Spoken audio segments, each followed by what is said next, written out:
I'm Joan Rizza. I was born and raised in Boston.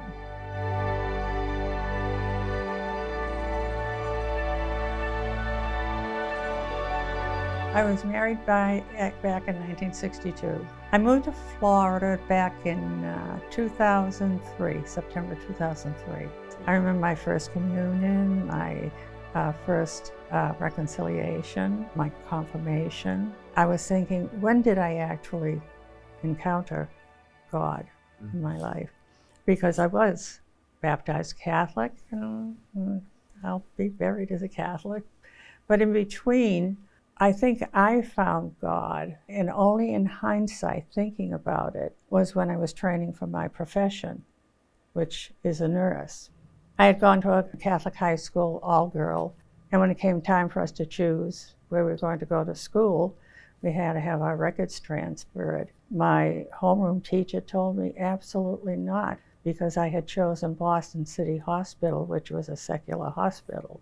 She made such an issue of it that I had to see my confessor and speak to my confessor before she would sign off on these, because if I was coming from a Catholic high school, I was going to go to a Catholic nursing school. And the strange part of it is, when you talk about when did you find God, I went to Boston City Hospital, but I think of all the people that I cared for there. I mean, City Hospital was in the dregs of Boston. I mean, truly. I mean, nobody would go down there if they didn't have to. You know, we had everything that you would expect. You know, we had alcoholics, we had indigents, you know, we had women that were walking the streets. I mean, we had everything.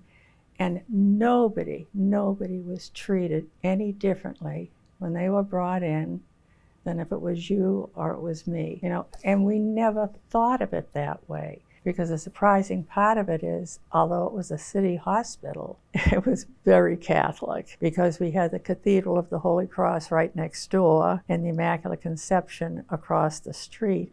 And we had a 24-hour priest. So there was always that presence of God there. I mean, a simple thing like somebody going to the operating room. Back in those days, you had a check-off list. One of them actually stated the patient's religion. And if the patient was Catholic, you had to be absolutely certain that patient had seen the priest before they went to the operating room. If they wanted to refuse, fine, but that was part of your responsibility to make sure that person had seen a priest. You know, so there was just a very, very Catholic atmosphere there. And I never gave it any thought till now that this is where I encountered God in these people. Everybody says, I don't have feelings one way or the other about a certain person, ethnicity, race, whatever, religion. But I don't. I don't, because I spent 3 solid years, you know, in this environment. And it was just, they were people, you know, they were people. And now that you asked me, that I think is where I actually made my connection with God. Then I got involved with the adoration first. And in order for me to participate in taking the Blessed Sacrament, you know, to the chapel, I had to be a minister of communion. And then from there, became an extraordinary minister to communion, and then became a minister to the sick. And that's another thing, that the ministry to the sick, I just loved it. I just loved it. The people that you would see, sometimes you were the only person they were seeing from week to week.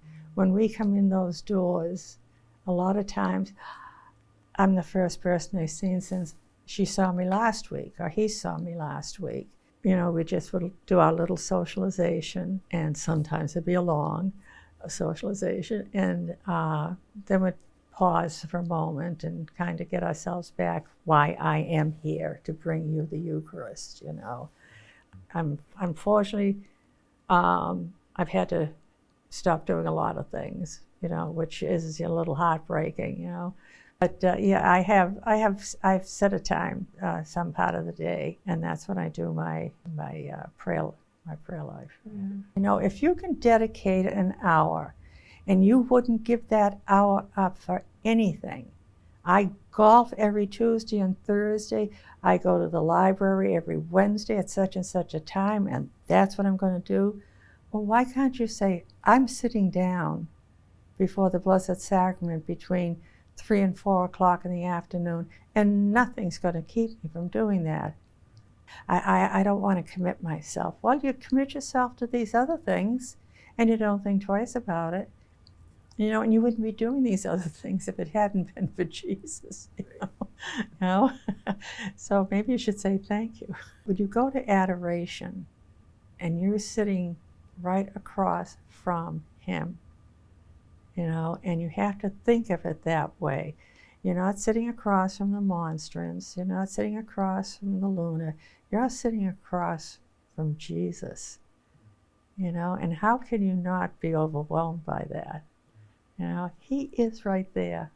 That's kind of the way I look at it. He was my salvation when he gave himself on the cross. He saved us all. That's who Jesus is. But also Jesus is what I was talking about before when I said I was in nursing school. The people, his love for people. It didn't matter who they were, what they were. In my mind's eye right now, I can just picture a picture of him, just sitting on a rock, with people all around him, and I think that's who Jesus is.